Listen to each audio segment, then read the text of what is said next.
Hello friends, कैसे हैं आप लोग। मैं आशा करता हूँ आप लोग बहुत अच्छे होंगे। तो आज का जो वीडियो रहेगा वो रहेगा पुर्तगालियों का आगमन। इसमें हम ये देखेंगे कि पुर्तगाली या जितने भी यूरोपियन देश थे जो भारत के साथ व्यापार कर रहे थे, वो भारत के साथ व्यापार करने के लिए किस माध्यम का, किस रास्तों का यूज़ करते थे। समुद्री मार्ग का यूज़ करते थे और स्तरीय मार्ग का यूज़ करते थे, उसके बारे में देखेंगे। तब देखेंगे आगे हम पुर्तगालियों का आगमन कब हुआ, किस तरीके से हुआ। ठीक है, चलिए तो वीडियो को शुरू करते हैं। देखिए, पुर्तगालियों का भारत आगमन हम सबसे पहले ये समझते हैं कि देखिए, भारत के साथ पुर्तगालियों का जो संबंध था वो प्राचीन काल से ही था। प्राचीन काल से ही भारत और यूरोप के साथ व्यापारिक संबंध था।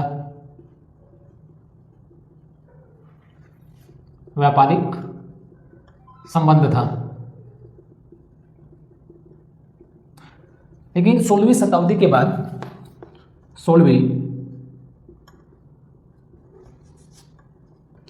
शताब्दी के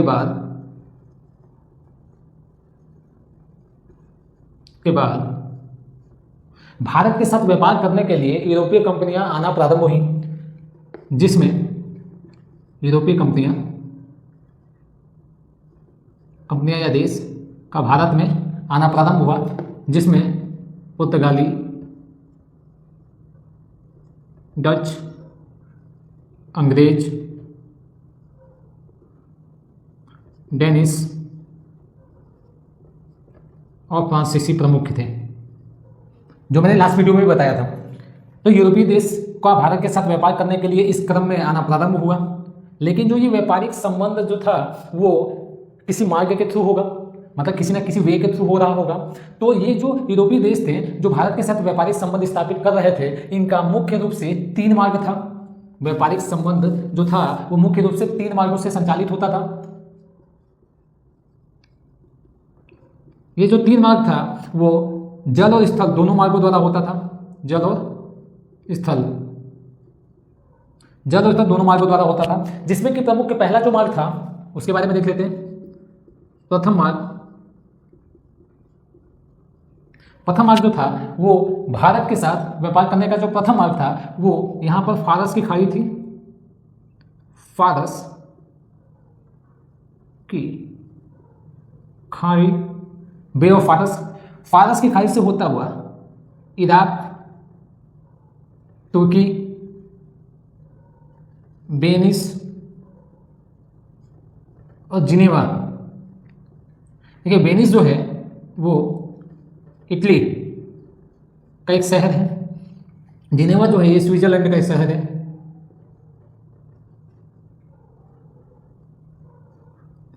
वेनिस जो है इटली का एक शहर था और स्विट्जरलैंड का एक शहर क्या था, जिनेवा था।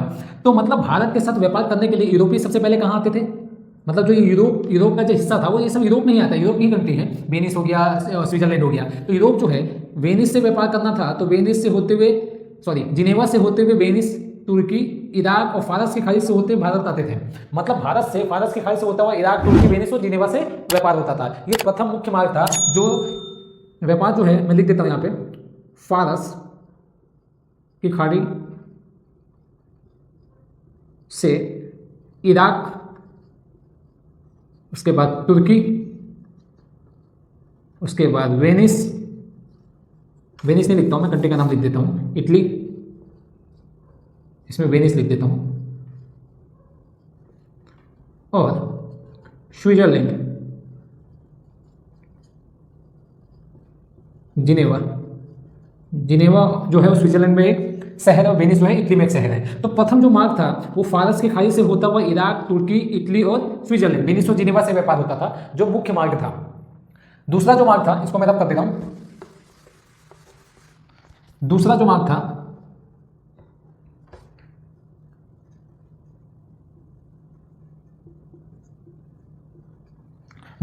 था वो लाल सागर से होता हुआ, यहां पे लाल सागर है, लाल सागर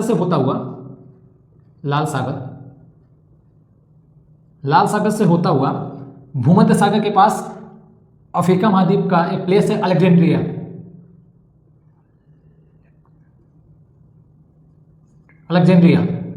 इसी अलेक्जेंड्रिया के पास जो अफ्रीका की नदी है नील नदी, वो अपना डेल्टा का निर्माण करती है। ये अलेक्जेंड्रिया जो है वो भूमध्य सागर के समुद्री सीमा पर स्थित है अलेक्जेंड्रिया। तो मतलब जो भारत के साथ यूरोपियन व्यापार करते थे वो भूमध्य सागर के अलेक्जेंड्रिया से होता हुआ, लाल सागर से होता हुआ भारत को आते थे, भारत को व्यापार करते थे। तो दूसरा मार्ग जो था वो क्या था, लाल सागर से होता हुआ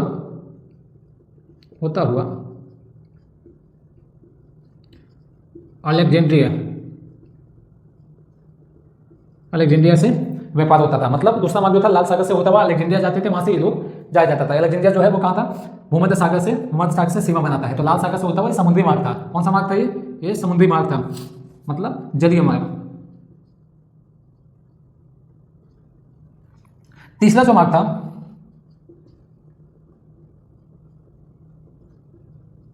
मार्ग था, भारत का जो मध्य एशिया का क्षेत्र था, जैसे आपका उज्बेकिस्तान हो गया, किर्गिस्तान हो गया, उज्बेकिस्तान हो गया, इस मध्य एशिया से होते हुए वो मिस्र, मतलब अफ्रीका में मिस्र है। देखिए यहाँ पे पूरा फिगर बनाना पॉसिबल नहीं था, इसलिए मैंने नहीं बनाया है, ठीक है। उसको मैप में मैं समझा दूंगा, ठीक है। तो वो मिस्र से होता हुआ फिर यूरोप से व्यापार होता। तो तीसरा मार्ग जो था वो मध्य एशिया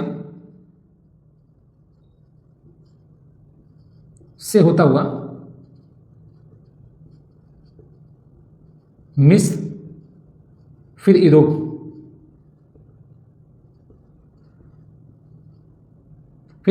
मतलब यूरोप से जो आते थे लोग वो मिस्र से होते हुए भारत के मध्य एशिया से होते हुए भारत के साथ व्यापार का रास्ता था। इन तीनों रास्ते में मुख्य रूप से जो प्रथम रास्ता था जो फारसी खाड़ी से होता हुआ इराक, तुर्की, वेनिस और जिनेवा से व्यापार होता था, ये जो है तुर्की से होकर जाया जाता था। तो तुर्की में जो एक स्थान था कुस्तुनतुनिया, जो बहुत ही फेमस संस्कृति और समृद्ध रूप से बहुत ही डेवलप और कल्चरल स्थान था कुस्तुनतुनिया।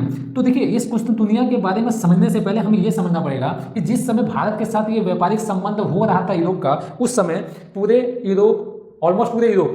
यूरोप पे, उत्तरी अफ्रीका पे और पश्चिमी एशिया के बहुत ज्यादा हिस्से पे, मतलब समझ सकते हैं आप, काफी हिस्सों पे जो था वो रोम साम्राज्य का पूर्ण रूप से शासन चल रहा था। मतलब रोम साम्राज्य जो था वो फैला हुआ था, ठीक है। तो नेक्स्ट वीडियो में ये बात करने वाला रोम साम्राज्य को समझने के बाद ही मैं आगे बात करूंगा तुर्की के कुस्तुनतुनिया पे, जिस पर कुस्तुनतुनिया पे ऑटोमन साम्राज्य का क्या हुआ, आक्रमण हुआ, और इस कुस्तुनतुनिया पे उन लोगों ने क्या कर लिया, पूर्ण रूप से अपने अधिकार क्षेत्र में कर लिया, जिसके कारण जो व्यापार था किसके साथ, पुर्तगाली भी बोल सकते हो, यूरोपीय बोल सकते हो, यूरोपियों का भारत के साथ जो व्यापारिक संबंध है वो पूर्ण रूप से ठप हो गया, ठीक है। इसी वजह से क्या हुआ कि जो यूरोपियन थे वो समुद्री मार्ग की खोज करना प्रारंभ किए।